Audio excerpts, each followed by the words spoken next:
Is this another one where we need to now ask you what you want? No, We don't need to ask. I've already gone through mine. What hint is it costs £5?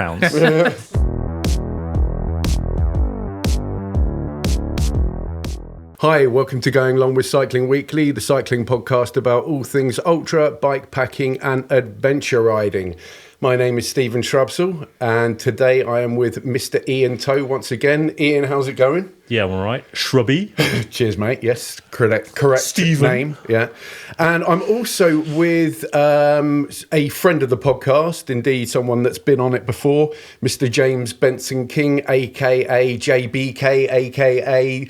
The Biking Viking, a.k.a. any other a.k.a.s, mate? I think that's it. I think that's the full extent of my name. Yeah, okay, cool. Shrubby. Anyway, yeah. Shrubby. James Benson King, I've got to say it, a legend in my eyes. Just your eyes. Because, I mean, let's cut to the salient facts. James, you are massive. Well, you are. Points finger. You are massive. But, I mean, this part of what I want to speak to, about today on this podcast, that you're massive and you're successful in ultra riding, which is a coupling that we don't normally come across. Am I right? Yeah, I think it's a rare... Well, I said to Ian at the end of Via Race, I looked around and I think I had 20, 30 kilos on everybody else that was at the finish line. Yeah. Yeah. Wouldn't you say he's a bit of an outlier, a bit of a weirdo? I think you're a bit of a weirdo. That's a bit unkind to talk to your guest like No, that. just a bit of a freak,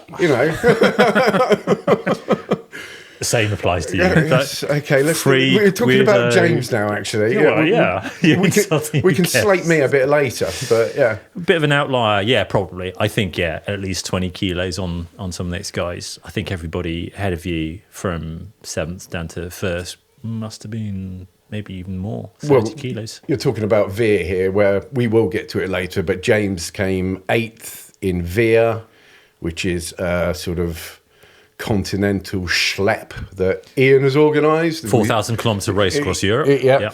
And yeah, I mean, I think the winner, I spoke to Bruno Vischt, and it's a stark contrast between James's physique and Bruno's. I mean, Bruno, to be fair, you can hardly see the bloke. He's so small. He's very, very slight, and he's able to gun it up mountains.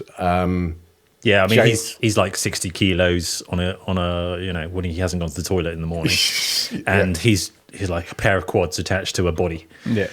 So yeah, he's massively powerful, and that's why he wins races. Whereas James is a pair of pecs attached to an incredibly handsome man.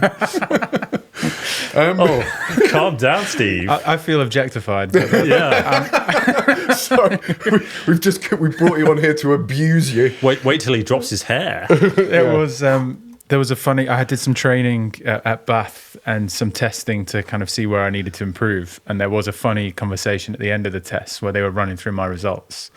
And the person who was testing me was slyly hinting that if I lost weight, my FTP would increase. And I was like, thank you. And then she just, no, so if you do lose weight, you will be more powerful, and reiterated the fact 3 or 4 times to the point where I was like, okay, I get it. I need to trim down a little bit. I don't think you'd necessarily be more powerful. You'd have a better power to weight ratio, but I think your FTP would go, well, possibly not go down, but Would stay the same. But yeah. I think it would go up because fat requires oxygenation. So he hasn't got any fat. I do. Well, It's hidden on the frame. right. What is your FTP at the moment, James? I think about 320. Okay, that's pretty solid. We'll get back to that later. Actually, we're going to touch on training plans right now. But before we do that, we're going to touch on diets. James, what did you have for dinner last night? Last night was a bad night, so that was 4 Guinness Zeros. Well, that's not too bad. At least you put the 0 at the end. Yeah. But before that, my diet's pretty decent at the moment. So I eat the same thing most days, which is, from a lunchbox, chicken, broccoli, sweet potato, fish, white rice, things like that. That's for lunch and dinner. I have about 5 meals a day. Really? Yeah. So eggs and oats in the morning, and then 3 lunch boxes throughout the day filled with, veg, a good carb source and some protein. And then I have a little treat in the evening, which is kind of yogurt, a protein shake, banana. 4 Guinness Zeros. Yeah. Or 4 Guinness Zeros if you're on your way to a gig. Yeah. Yeah. Wow, that's really kind of structured. Yeah. Yeah. So how long have you been doing that for? Whenever I'm in like properly in a training program, this is kind of the route I go to. So for me, like discipline equals freedom. When I'm disciplined in the food, I don't have to worry about it, and it just takes it off my mind. Yeah, there is that huge element of control when you're not dieting, but when your diet Training. is disciplined. Yeah. Yeah. Are you counting calories? Is that how you divide up the meals every day? Yeah. I mean, it started like 10 years ago. I went for the fully bodybuilder mode, and I was having 6 meals a day, and they were like perfectly calorie counted. And that was when I was training in the American football space.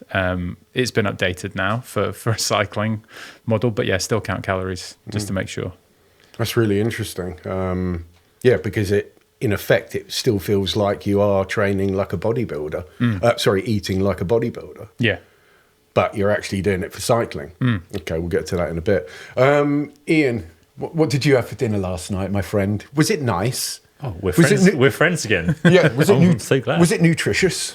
Yeah, I had salad, some pasta, so fresh salad, lots of greens. Homemade pasta? Yes, yeah. Really? I was just joking. And what did I have? A bit of pork left over. Right. Okay. So you're not adverse to red meats?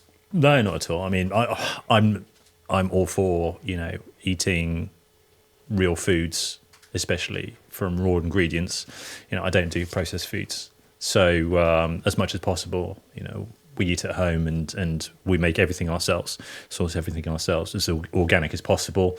But I can't say my diet is particularly good at the moment.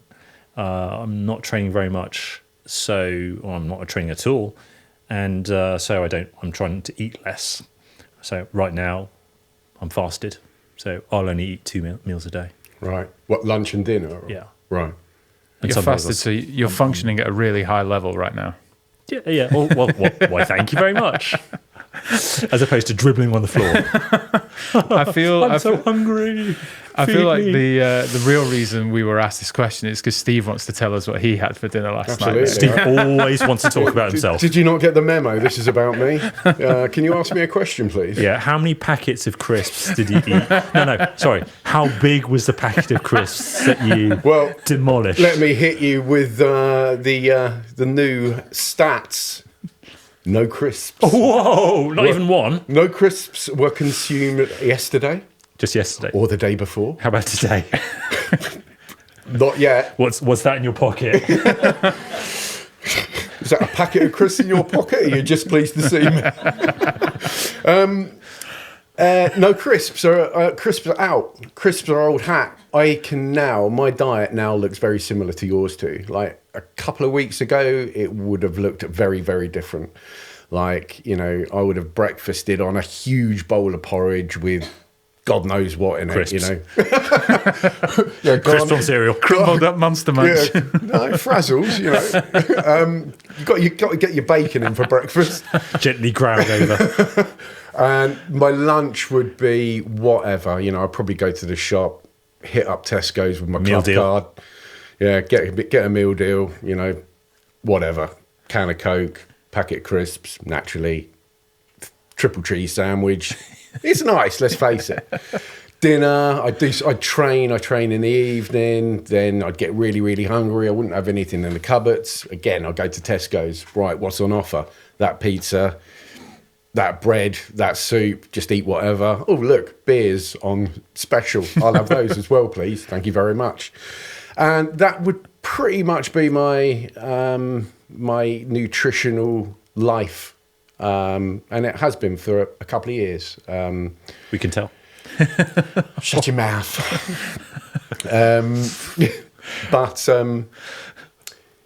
before that, last couple of years, I did have my diet dialed in. You know, I was eating very well. I was eating all the right things.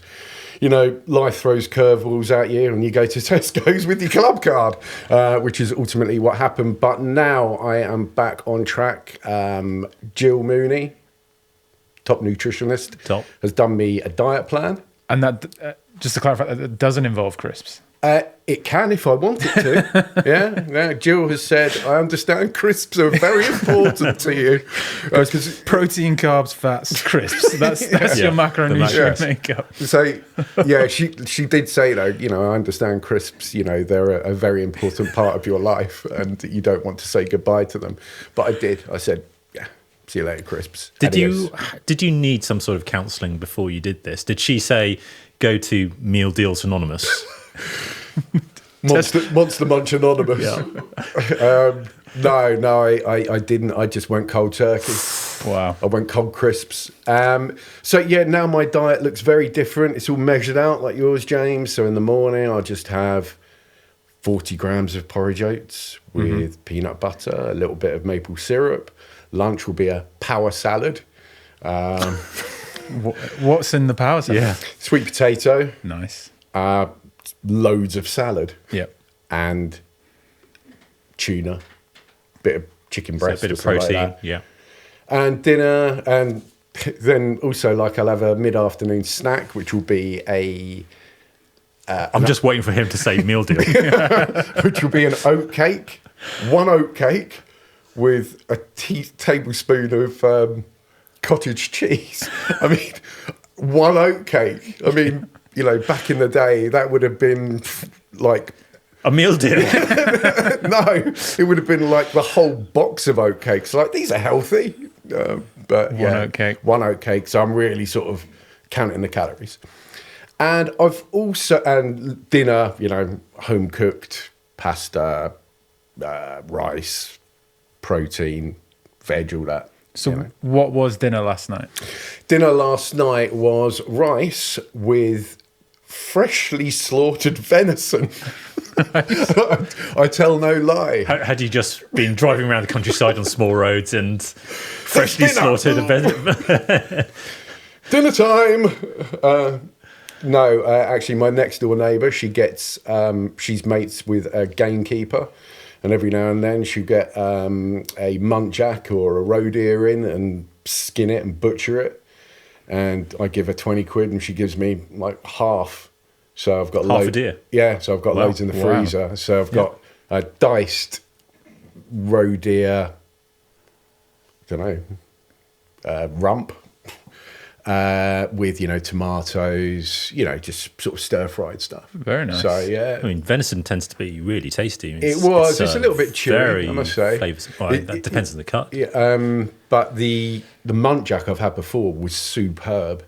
Like, and it was like properly fresh, like, you know, freshly like scooped up from the road. I mean, that's quite interesting because muntjacs they're not native to England. They're not. an Asian deer that somehow escaped and Yeah, find them all I over think the we've place. only got 2 native deer. So we've got the red deer and the roe deer. They're the only 2.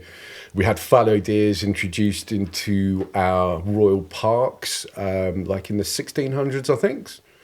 But roe deer and Chinese water deer, I could go on about deer for a long time. I was going to say, I have not got this knowledge Yeah, about roe deer and Chinese water deer and muntjac all came from further afield. Yeah. I mean, in Norway, you know, I've eaten quite a few deer, Yeah. because they are native and With red you know, deer, I guess. with with reindeer. yeah, and elk, and there's a need to keep them under control so that they don't, you know, breed like anything and destroy crops the and same so here. forth. Yeah. So there's a hunting license for people. Yeah. Well, We've got hunting rights on our farm, Oh, have you? so I think we can shoot a couple every year. just a couple. Yeah, That should keep you in. it's only 80 acres, so Should keep you in protein for. Well, they last a long time. yeah, and environmentally very friendly because you know they breed so well, and Yeah. they're needed to keep a. I've got a serious question for you, Steve. Go on. On a quiz, your specialist subject, is it crisps or deer? Yeah, I could. Combine the two.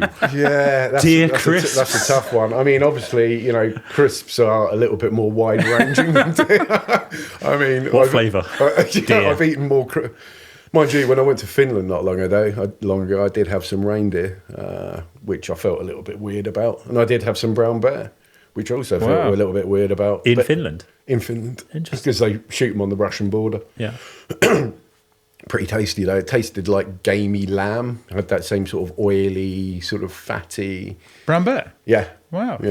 Yeah, it's pretty nice. Yeah. So that's your diet. So you've got some deer. Yeah. So diet, watch this space. Sorry, I keep spitting. Diet, watch this space. Just salivating because of the deer crisps talk. In 6 weeks, next time you see me on this podcast, well, not this time, maybe in a month's time, I am going to be lean, mean, and Sub 60 kilos. no, sub 85. Okay. Potentially, maybe, no. And how much do you weigh currently? 85.1. No, about 80. Well, if you look on Zwift, I'm about 88. No, I'm about 88, 89. Yeah. I don't cheat on Zwift. I know. I mean, but going back to Zwift, I did a race on Zwift the other day. I got dropped going up a hill at 800 watts. And that was like 10 watts per kilo. And I had recorded it. And I played it back. And I was doing more watts per kilo than anyone else going up that hill. So why am I getting dropped? I've no idea. I need to get back into the Zwift sim thing. I mean, Yeah. I've just got back on the turbo Anyway, for the first time. sorry, we digress. I want to talk about training as well. So I have just started up a training plan with Joe Barr, Jill's husband.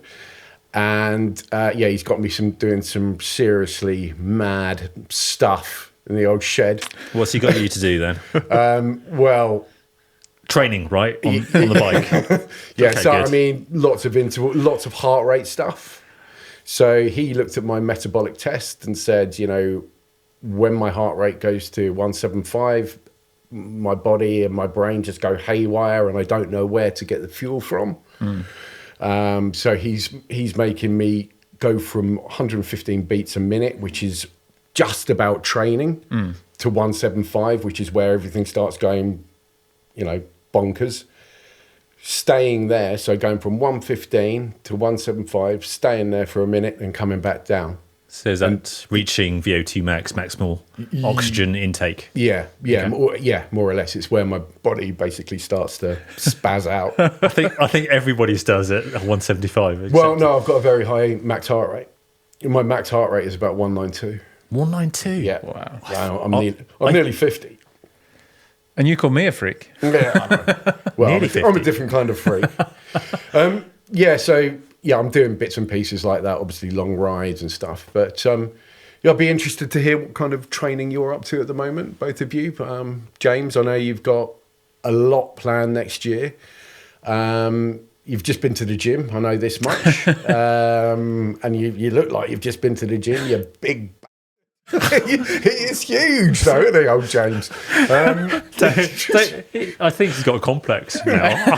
Sorry, no. He's never going to come back. No, he's beautifully big. James, what's your training plan look like? Mine's a bit different to most cyclists in that because I'm training for Antarctica at the moment, I need to be as big and strong as possible. Can you talk us like what Antarctica entails?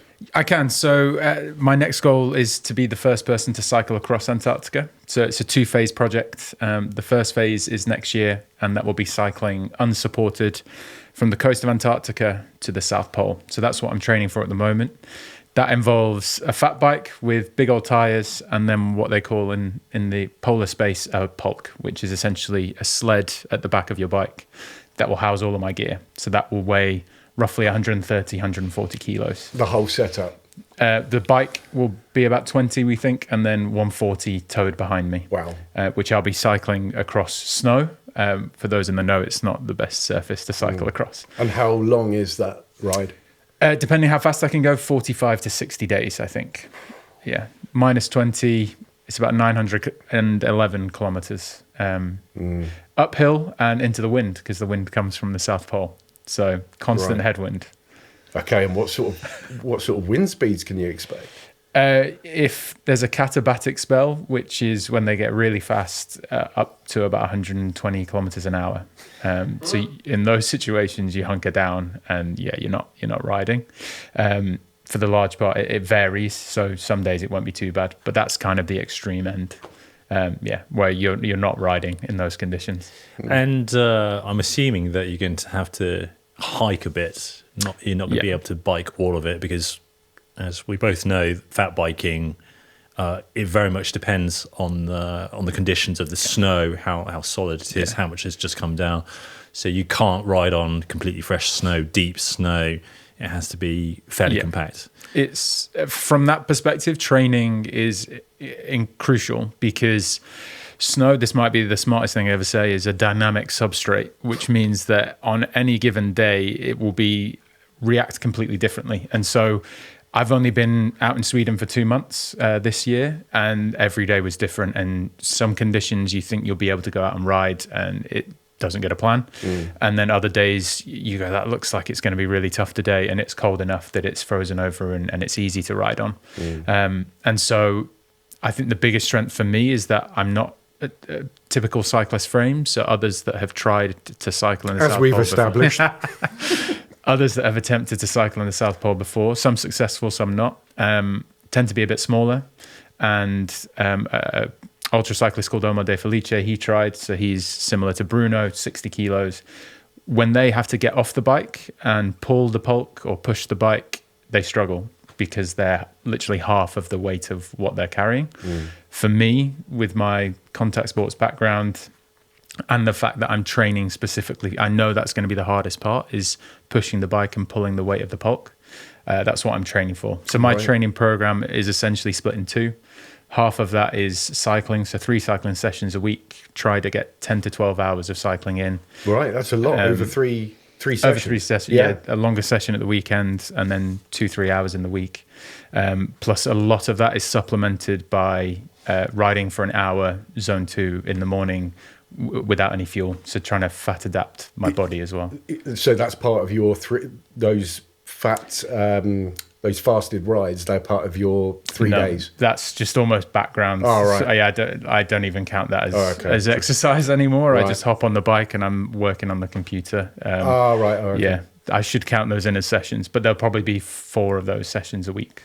Wow. That's a huge amount of volume. A huge amount of volume. And then on top of that, the other side of it is 3 gym sessions. And so that's purely full body workout. And trying to strengthen the posterior chain so that I can pull, with more force, basically. Wow. So you've got on the bike training and pushing the bike training. Yeah. So that's quite intense. And I roughly think about 40% of the time in Antarctica will be pulling the pulk and pushing the bike. Yeah. Yeah, I mean, just the training is quite critical, but then you also have the equipment, as we know, in cycling, and this is a completely different environment to be considering what you need to take, especially like on your feet. I mean, I think that may be another topic. You're going to need some serious spikes, I guess. I mean, I take it you're not clipping in. I might potentially be. Yeah. Right. I'm experimenting with that this winter.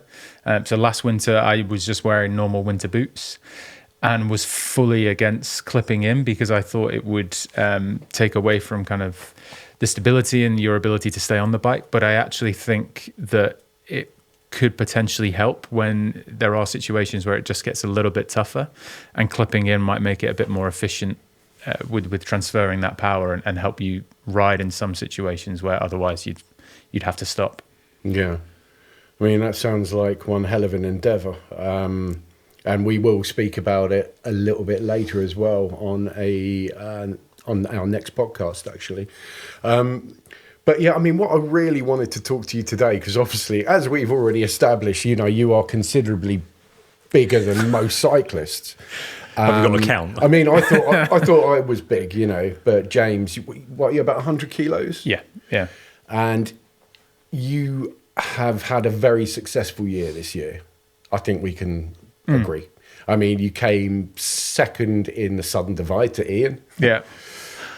Most years I would have You, won. you let him win though, didn't you? I did. Yeah, I didn't want to. You got to give him a little head start. Yeah. Yeah, yeah, 3.5 hours. Yeah. yeah. I fell asleep. Yeah. I mean, to be honest, I gave both of you a bit of a head start. I didn't even finish actually, so I'll let them sort of. You were going easy on us. I'll let what them can you say? bask in their own glory.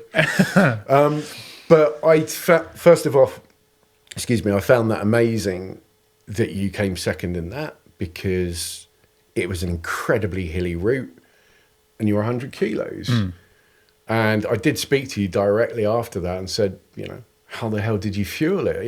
And you told me you were more or less constantly eating. Yeah, I think that was Southern Divide was my first endeavor where I tried to calculate things. So I had like a spreadsheet down, and essentially I was eating constantly, and it was very carb based, which I did update a bit and play around with afterwards. But for that race, I was eating nigh on constantly. Yeah.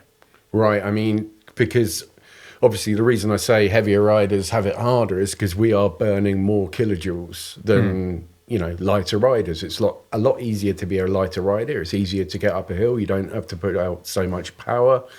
But when we're dragging big frames up steep hills, and there's plenty in Cornwall and Devon and Dorset, which is part of the parkour of the Southern Divide, you are hemorrhaging calories. So what sort of thing were you eating?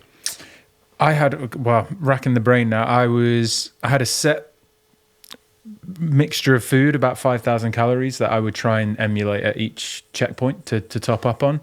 So that was roughly 3-4 wraps or sandwiches, meal deals. You'd be right on board. Good man. Can't beat a meal deal. I'd grab a pack of sweets of some kind, anything that was tickling my fancy, a few chocolate bars, and then I'd try and find some like granola bars or flapjacks. Did you have a shopping list that as you approached? I mean, did you know where you were going to stock up? Yeah, I'd research shops along the route that I wanted to go to. I knew exactly where I was going. I knew the water points that I wanted to top up on water. Yeah. It was all planned out. And was it like a smash and grab? I'm going to go in here, I'm going to get this, and this, then I'm going to go. Yeah. Right, yeah. okay. So I had like a notes on my phone so that I didn't have to think about it. Yeah. The only thing that differed was the final checkpoint where I saw a kebab van and decided that's what I need right now. That was in Petersfield? Yeah, Petersfield kebab van. And Ian, did your nutritional strategy look similar to that, or no, because obviously you're about 80 kilos? Peak weight I'd be 72. I'm probably about 80 now. Right. So when you rode the Southern Divide, what do you think you were? I was probably about 80. Right. I hadn't really trained for that. Okay. Sorry. Yes. It's just burning me. Hey, I was ahead of you at the halfway point. Yeah. Oh, such an idiot. Dripping with envy. I'm not envious. No. I've made peace with the fact that I'm shite. so yeah. Did your strategy look similar to? Because obviously James, I mean, that is dialed. That is what you call. I'm going to stop here. I'm going to get 5,000 calories. I'm going to stop there. I mean, that is what we should all aspire to, really. I mean, it's and James has proven it works. What about yourself? So I might have taken it a level beyond that. Right. Because while I can admire the spreadsheet, I also have a particular way of fueling, which is much more fat-based. For an endurance ride, at least, for short, intense stuff, which I don't really do, like a hill climb, I wouldn't just fuel on fats, I'd fuel on carbs. So Ingeborg, my partner, also an ultra rider, she prepared a whole load of foods which were full of, pastries full of butter and olive oil and really good fats with some protein and some carbs as well. So that's where I got my macros, and I didn't rely at all on sweets and Haribo. And I know you suffered quite a lot from sugar burns and some side effects from consuming a lot of sugar. Yeah. Which we spoke about after. So my diet's much more fat-based. And yes, I stopped at the kebab van in Petersfield because it was relatively late. I wanted something hot. I wanted something to grab and take Something with to me. soak up the beer? Yeah, You might have been the only rider that had a beer. In the yeah, middle. that's probably Well, it. I'm just going to, And it wasn't zero. I'm just going to preface this with the day before the ride started, I went to the first and last pub in Land's End and got hammered. But, well, not hammered. Four beers. No, I think you said hammered. No. Well, it's a holiday. I was treating it like a holiday, I think Bruno told me he did the same thing before Via, actually. What, he got hammered? Yeah. That was a winning formula. Not for me, it wasn't. So with your calories though, Ian, do you think you were eating? I mean, how much do you think you were eating per hour, if you like? Probably not very much. Probably only a couple hundred calories an hour. Right. Whereas James probably had to eat a considerable amount more. I was running a deficit the whole time. Right. And for me, that's kind of that's just kind of lifestyle and fun. I mean, I eat the foods that I like. I like fat-based foods. I don't like eating sweets. I very rarely eat sweets. So, when I'm running a calorie deficit after an event, I'm lighter because actually I enjoy my food. And during an event, I don't actually want to eat that much, and I'll rely very much on body fat and whatever I can forage and what really takes my fancy at the time. So if I come across a boutique patisserie or bakery, then I will find something quite nice and spend the money on that and enjoy it. Is that what your spreadsheet's full of? Boutique bakeries? Don't have a spreadsheet. No. I'm very good at foraging. Artisan coffee shops. Yeah. Or do you just like for you, it's a holiday. For me, it's also a holiday. This is how you should treat ultra events and enjoy. You should have been more relaxed. You should have taken your time. I was very relaxed. I was waiting for James at the halfway point for 8 hours. Yeah. I got there at 6 o'clock in the morning. I couldn't leave until 2:30. You're just rubbing it in more. Didn't you wait for me at Petersfield as well? Almost. And then almost. I went to Tesco. I hung around Marsha and we had a nice chat with the organizer for about 20 minutes while I had my burger cooked and the chips and. It was quite nice. Right. Okay, let's move on from all this horrible bragging. Flex. I can't flex as well as James. I'm going to be able to join in one of these conversations one day. Let's have a running race, to the end of the car park and back or something. I might beat you then. Not sure about that. Do you think I'd beat you in a running race? I bet you I would. Not sure. What's your 5K time? Well, when I did a park run last year, I did it in 20. Yeah. Right, okay. The first time Did it in 20 minutes? Yeah, first time I'd run for 10 years, 20 years maybe. I couldn't walk for a week after, but Yeah, okay, listen, enough of Ian. All right, so more about James. So I like this podcast. Second place, Southern Divide. I mean, I was blown away at your performance. Genuinely. It was brilliant. I was too. I mean, yeah. To be honest with you, me three. Genuinely, before. Well, Ian was one of the people on the list that I think was surprised and saw me just as maybe an influencer. An influencer, yeah. There we go. Fodder. And numerous other people messaged me on social media during the race and after the race, just like, I didn't know you could do that, and I didn't know I could do that. That race really gave me confidence. But I mean, planning seems to be key for that. Yeah, and training. Obviously. Yeah. Let's move on. So that was in May. You did something exceptional the month after. Yep. Yeah. Can you talk us through that? I can. So building on that confidence, I already knew I was going to India, and what I wanted to do was to set a world record cycling from sea level to the world's highest motorable road, which is in the Himalayas up at 5,800 meters. And I went to Southern Divide kind of thinking I was just mid-pack, and the idea was to go to India and set the record. I didn't think it was going to be a respectable time, and I thought somebody else would be able to come in and nip it if they wanted to. so I left to go to India with this like newfound confidence, and then that's when I thought, I'm really going to give this a go. I'm not going to bike pack this route. I'm actually going to try and race it. And so India, it's about 2,100 kilometers in total from total. sea to summit. From sea to the summit. Yeah. It's the road that you finish on is called Umling La, and that's the highest road in the world. And so it's a record of two halves. So the first half is around 1,400 kilometers across the flats of India. So regularly going temperatures between 45 to 50 degrees in the middle of the day. Celsius. That's hot. Incredibly hot, incredibly busy. You're riding on motorways and they don't really know what bikes are. They also don't know which direction. There is no rules around the direction you need to drive on motorways. So cars will regularly come in the other direction. And so there's a lot of logistical challenges around there. And then the second half of the race, you enter the Himalayas, and that's when you're climbing over 5,000 meter peaks. So there was, I think, 6 peaks that I had to go over that were above 5,000 before I got to the final one at 5,800. I mean, I followed your ride because I interviewed you every day for the podcast. Yeah. And yeah, again, another amazing effort. It's sort of, I think, the first week or so, you were really suffering, weren't you, with that heat? Really to the point of potential heat stroke.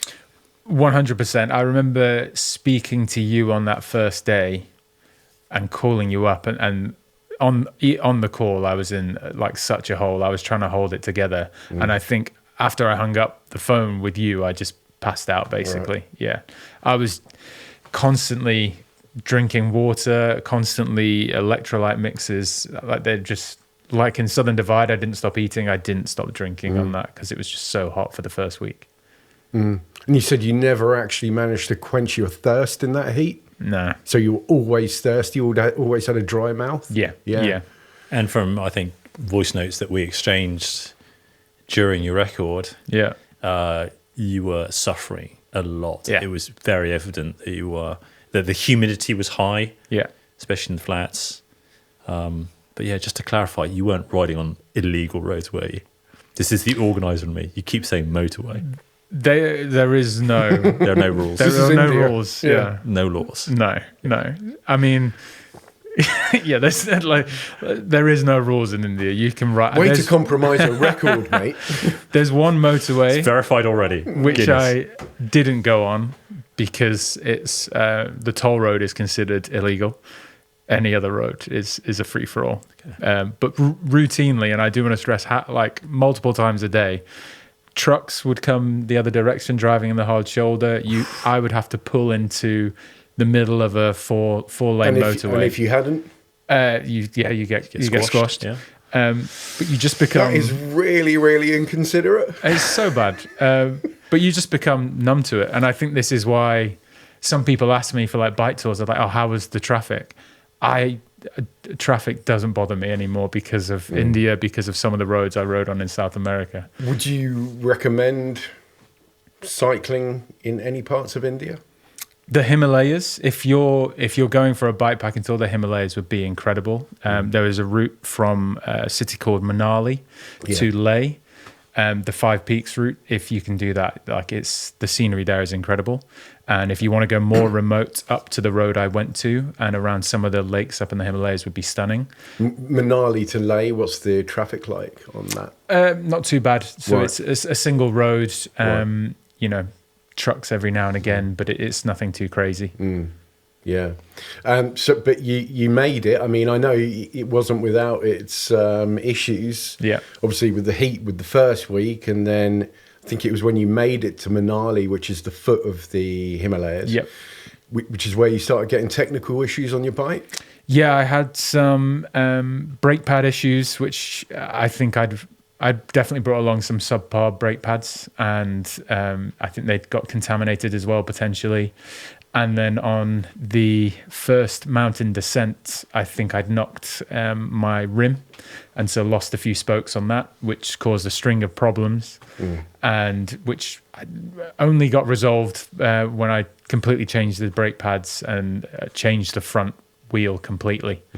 And that's, I think, was the last time I spoke to you heading into the final 250 kilometers. Yes, I think, yeah, there was sort of radio silence for a couple of days. Yeah. I think you and I were worrying We were, yeah. We about were. how you were And doing. my mum. There you go. Yeah, we were a bit concerned. I mean, I knew you said there'd probably be radio silence, but it was for a bit longer than we thought. But I think you managed to, you managed to rectify the issues. Then you got back on track for your for the time that you wanted. Well, yeah, the final 250 kilometers was actually, it was the first time I've ever done an event like this, and really wondered, I had massive doubts about whether I'd be able to finish. One, because of the bike. I didn't know if the bike was going to hold up. Which it almost didn't. Almost didn't. Two, because I didn't know if I would hold up. Like I was pretty broken at that point. And three, inclusive in that, is I didn't know how I was going to deal with the altitude, because I'd never been that high before in my life. Did you do any heat or altitude training before you went?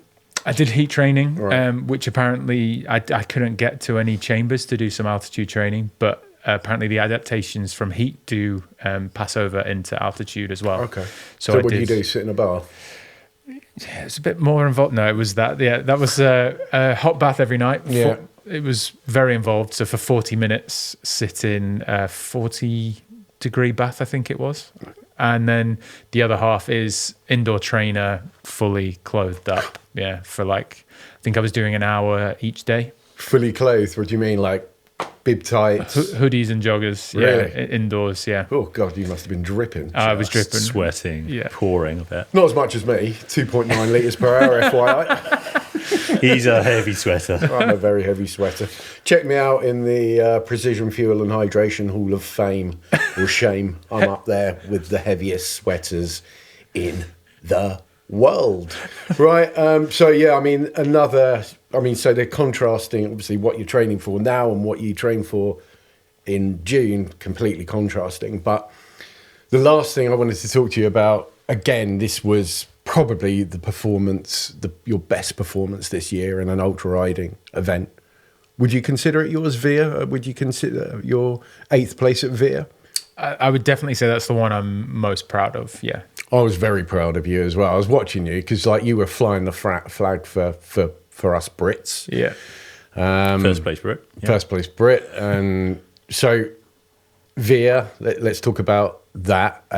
So it started in Giovinazzi. No, Giovinazzo.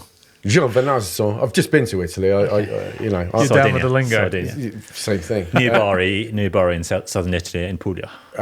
Giovinazzo. He's turned French now. Giovinazzo. Actually, I've got Duolingo on my phone now, and I'm learning Italian. I can order a coffee until the cows come home, mate. But, Can you go on? What's okay. Go on. Avez-vous un café, s'il vous plaît? Oh, wrong language. No, It's French. Uno caffè, per favore? un café con latte, por favore. Con latte? Yeah, Con leche? con latte. I don't know. With milk. Yeah. Latte. Okay. I can only say things in Italian that I can't say on a podcast. Is that through interactions with drivers? I have an Italian ex-girlfriend who Oh, right. who taught me all of the bad words. Yeah. Yeah. We don't have to bleep them, but yeah, if you want me to swear at an oncoming lorry, I can do that. She taught you them Ciao. just through the sheer number of times she directed them at you. Yeah. And that's why X. Yeah. It fed through by symbiosis. Yeah. No, I mean, I was actually talking about Italian motorists. I've had some sort of sketchy moments in Rome where I thought, really? Are you actually driving like that? But in Sardinia, I'll talk about Sardinia later, amazing drivers. They sort of give you a little toot as they go by, sort of give you a wave and give you like a huge wide berth.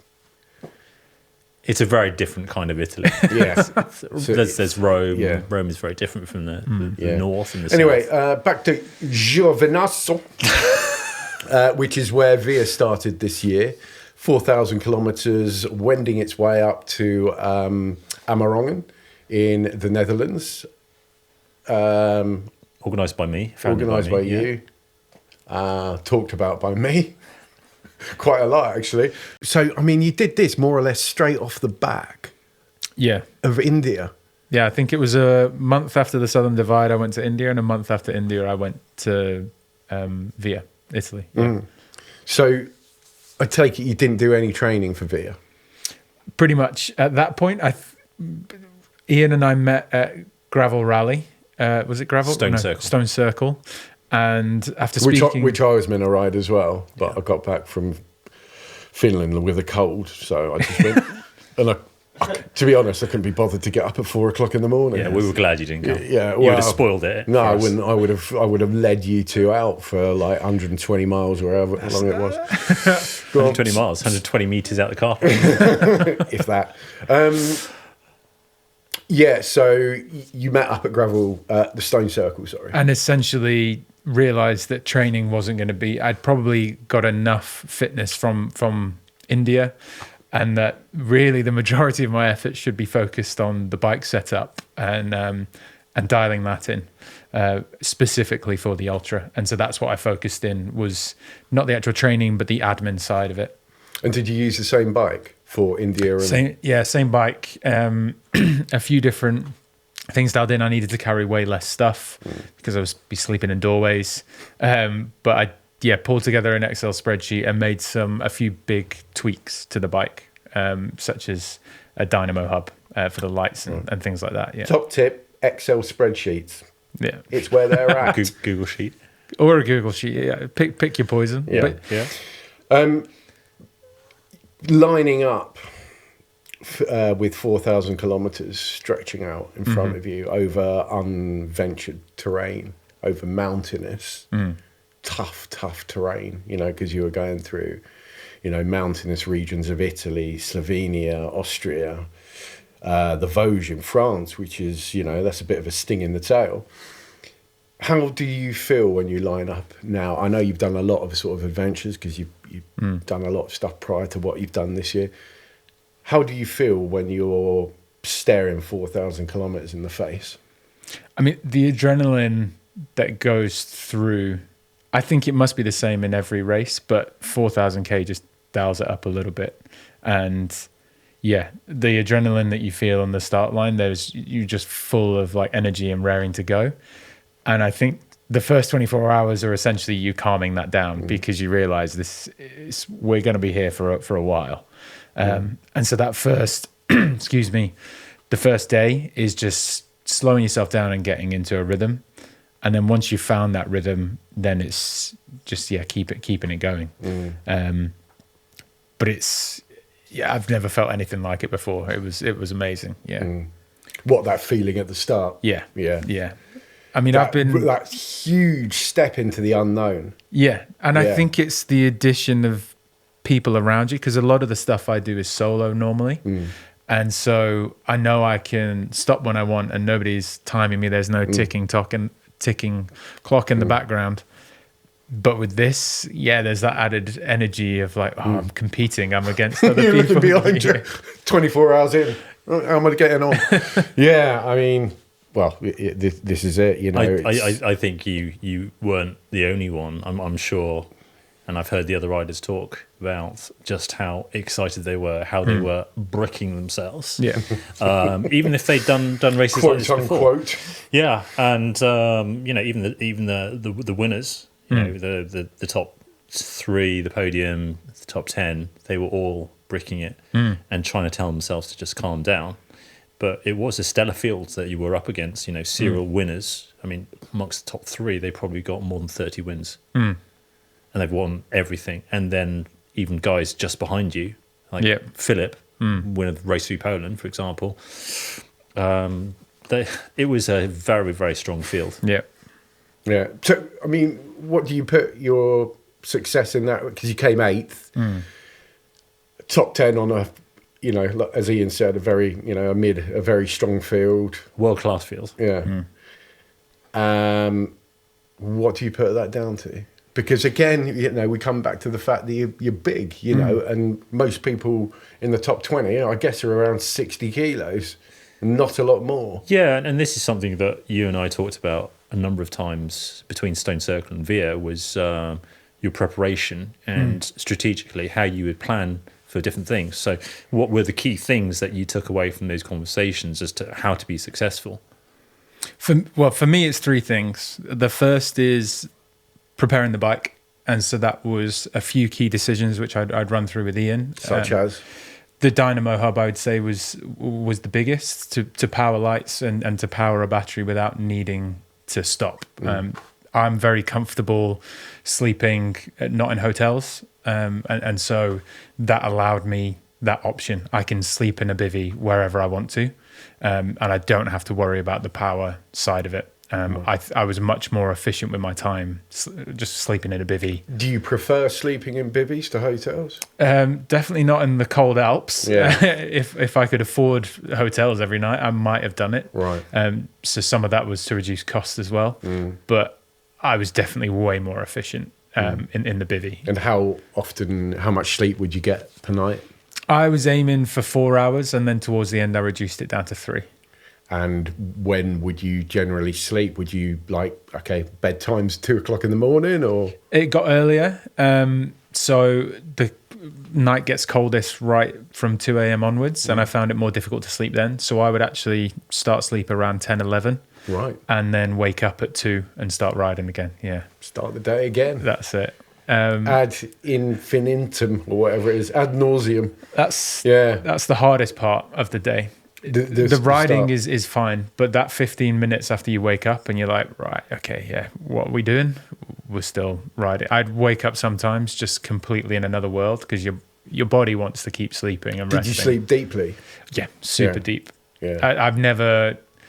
I normally take about 15, 20 minutes to get to sleep. I'd be out in 30 seconds. Right. And then you wake up and you're kind of like wide-eyed, wondering what's happening. Sleeping in some, disused toilet. Little truck car park. So Lidl's have a little truck entrance, which is heated, I found out, and dry.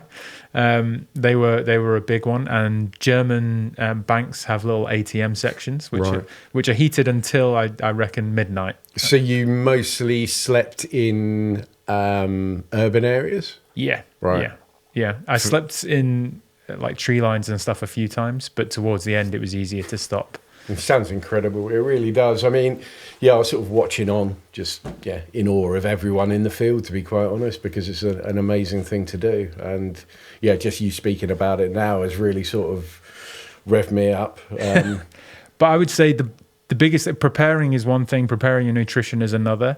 But for me, the big thing I got out of Via was there's 3 events that I did this year with Southern Divide, India, and Via.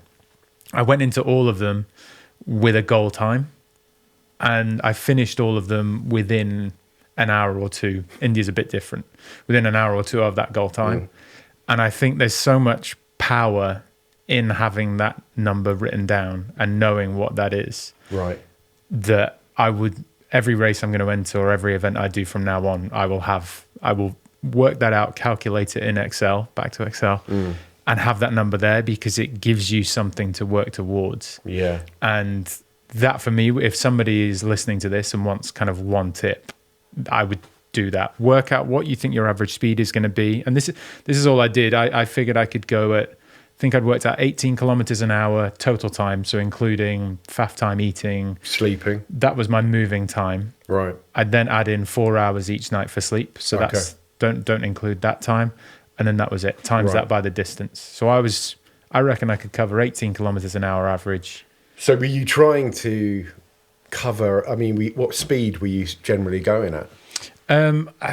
Obviously it's going to change massively. Yeah. Or power maybe. Did you use power or heart rate out the window after a couple of days, I imagine? But I controlled the power for the first 24 hours. But again, that was reducing it, like not putting as much power out as you think you've got because... that adrenaline is there. Like I wanted to do, Why have I just done 400 watts for 24 hours? yeah. Genuinely, I didn't want to see above a 3, and there was a few times I caught myself, next to other riders doing like above 400 watts up hills and stuff, and you're like this. So the power meter was there for the first 24 hours to tell me what I shouldn't be doing. Right. After that, you're purely down to feel and what you can do. Yeah. Yeah, cool. It's good pacing to use the power meter for that, to limit yourself. Yeah. Not to try to hit a number, but not to go over the number. Yeah. Absolutely. And there is times in that first 24 hours where you just have to, there's a few riders that I won't name names. You see them like going off and you're like, okay, I'm not going to do that. You want to, because you're like, I want to race, but the race is longer than the first 24 hours. Yeah, you can't win in the first 24 hours, but you can certainly lose it. Yeah. And I know exactly who you're talking about. Certain Australian, I have no idea what you're on about. certain Swiss guys. Well, there's a British guy, I think, in there as well. Oh yes, yeah, him. So Yeah, Steve knows that guy, and Oh, right. Okay. he'll appear in the podcast in the early episodes. Do I? Yeah, Yeah. you spoke to him every day, mate. Oh, right. Oh, okay. Yeah. Yeah, coach. I mean, but you're not doing it next year because of Antarctica. You're not doing VIA next year. The plan is not to, because it would just, I know the thing I'm most worried about is actually losing weight. So in that period of time, I'll be trying to gain weight. I need to put on about 10 kilos of fat to store as energy to go with me. You're living the dream, my friend. I've got some recommendations for you, meal deal wise. They've worked a treat for me from that perspective. God. You'd love that, wouldn't you? Yeah. Oh, I need to drink this beer because Coach said I need to put on weight. That's why I've sort of thought about taking up swimming, because like channel swimming, sea wild swimming or whatever, because you have to be fat. Yeah, boys. a little Perfect, bit. yeah. You just have to have like 25% body fat or something. Steve, what crisps do you think would partner well with my morning oats? I reckon. Let's Any. think. No. God, no, not any. Oh, particular brands. Yeah. I think for texture, if you go for, the Roysters. You don't know Roysters? Oh, wow. I'm not a They're crisp sort of connoisseur. a T-bone steak flavour. Oh, they're absolutely delicious. But they've got a beautiful texture. I think would complement your breakfast oats very You're like nicely. a crisp sommelier. Crisps and deer. Yeah. I think this is where you two differ quite a lot. What? Like the I know about Chris and James doesn't. the focus on the crisps and the meal deals, the focus on the big goal. Yeah. And I think this is what I saw in you, and when we spoke after Southern Divide, and again after Stone Circle, when you were absolutely hanging on my wheel, just before Veers, is Digging me in again, isn't he? It's constant. It's perpetual. Yeah, It's got this perpetual little sort I am of... better than you. Oh, you get that? Yeah, good. I get it. Transmitting it. Yeah. Right, anyway, thanks for joining us. No, not really. Go on. So yeah, I think the focus that you have is one of your superpowers. So that even though Steve keeps talking about your build, your size, your weight. Yeah. But The- I the- think the- rightly so, because most people would look at James and say he's not a cyclist, or he wouldn't be a successful cyclist. The But thing he I is. noticed about James was his superpower is focus. It's like the single-minded focus in Yeah. preparation, and so it was very easy to help him and help coach him in certain ways for his equipment, his strategy, his sleeping. And when you think about the amount of stop time that he had, yes, the 15 minutes in the morning is the hardest to get out of your bivvy and start moving, because you're so cold, you're so tired. And other riders have expressed admiration as to, you just seem to keep going like the Terminator, just keep going. Every keep time going. I looked at the tracker, you were moving. It's like, what's this guy doing? You need a bit of 3-in-1 oil to keep your joints moving properly. I mean, it's unbelievable. And so it shows that that focus, when you take it into the ultracycling game, into bikepacking, it means that somebody like James, who is heavier, can just keep moving, and it's that consistency which creates success. And that is definitely one reason why I think you're going to continue to be successful, whereas other people who are faster, who are lighter, they are not as consistent because they are not so focused in their training during the race and even after. I mean, the discussions we had between India, your India world record, and Veer was, you need to be recovering. You need to be recovering. You didn't really do that during Stone Circle. I don't think that was such a good idea. That's a terrible idea. It's like a week after you got back from India. No, it was 24 hours, Steve. I didn't want to rub it in, but I mean, it was poor showing from yourself not to. Yeah, I'd been in Finland for 3 days, eating brown bear. yeah, eating brown bear and drinking beers, I think. Yeah, oh God, yeah. Well, anyway, yeah, congrats on an amazing year, James. Thank you. I think I know it's not quite over yet. You got anything else planned apart from eating chicken and rice and broccoli? Go to the gym? Training mode at the moment. Training off-season. mode, yeah. Okay, well, I think, we've all taken, well, I certainly have taken something away from that, 1, make an Excel spreadsheet. 2, I don't know. Focus, Steve. 2, mix roysters with porridge. yeah, Oh, no, yeah. that was one of mine. Focus not on the meal deal. But yeah. Cheers, James. Good to chat to you, mate. Anyway, we're going to introduce a segment before we go, which is something we're going to do every week now. This is forecourt favourites. So we are going to ask you what your favourite, not meal deal, but favourite snack from a garage might be. We all sort of, get involved in garage fare, don't we, when we're ultra cycling or bike packing. So Ian, let's start with you, mate.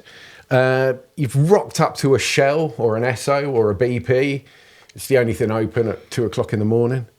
What are you eating? I think it's And not, why? I think it's not so much what I'm eating. I think it's what I'm drinking. I do quite like the Costas, which are usually found in quite a few garages, like I think Shell or Esso, and But getting a sometimes nice hot if coffee. they've only got the night flap, you can't get one. They close down the Costa, which I found out, which I was absolutely... Could you not convince them to? I said, can you not just put it on? No. So you're having a Costa. I'll have a nice, maybe a vanilla latte to warm me up, Yeah. and a bit of caffeine as a kick. Yeah. Nice. Just that. Are you going to get any food as well? It depends what they've got. It depends what they've got. Yeah, I mean, it's standard petrol station fare. Crisps. See? Man Bit of after salt. your own heart. Bit all of salt, bit of roads fats. lead to crisps. But I will go for something a little bit higher quality, some artisan crisps. Yeah. Boutique. Some of those, what are they? Low processing. Burrows? What are they called? Barrels are a good one. Yeah. Yeah. So Yeah. something Yeah. something of that ilk, Yeah. which I can then eat on the bike as well. Right. And it'll give me salt, fats, not much protein, a little bit of carbs, Okay. So, vanilla latte, something hot, large or medium, large. and a packet of crisps. Yeah. But healthy Whatever I crisps. can fit in my bag. Yeah. Right. James, I have a big sweet tooth. go on. So Still. it's hard to kick off. One of my friends once introduced me to another person and said, if you give him beer and ice cream, he'll be happy. Right. So I'm not doing that in the middle of an ultra race. Yeah. But I think if I'm going savoury, it's going to be a sausage roll, Okay. preferably like if they've got the heated section, or maybe like a cheese and bacon turnover. Oh, yes. I would go for that. Oh, yes. Yeah. They're good. That heated section is sent down from the gods. above. It really is. And if I'm leaning into my sweet tooth, it would be maybe a Snickers bar, Okay. Snickers duo. Right, yeah. Peanuts. You got your bit of protein in there. Okay. Good one-stop shop with the old Snickers there. Is this another one where we need to now ask you what you want? No, We don't need to ask. I've already gone through mine. What hint is it costs £5. Comes with a drink, No. sandwich, and a packet of. No, I mean, I'm always going to plump for triple cheese. Always. Triple cheese? Triple cheese and onion sandwich. Not triple chicken. I don't know, because triple cheese and onion is just, it's comfort food. It's soul food for ultra riders. So it's not even a different cheese in each sandwich. It's just cheese and onion. Just cheese three and onion times. Wow. three times. Hit repeat. Hit that, complement that with a Lucozade orange and a packet of discos, I'm going to say on this occasion. Controversial, I know. You going sport or fizzy, Lucozade? I'm going fizzy. Fizzy. I'm going fizzy on some occasions. Okay. I wouldn't recommend that for an ultra. The gas I think causes Belgium. issues. I could go into my nutritional gaffes until the deer come home Every but day. I'm not going to. Anyway, we're going to wrap this up here. Thank you very much for watching, listening, joining, humouring us, and thank you to both James and Ian.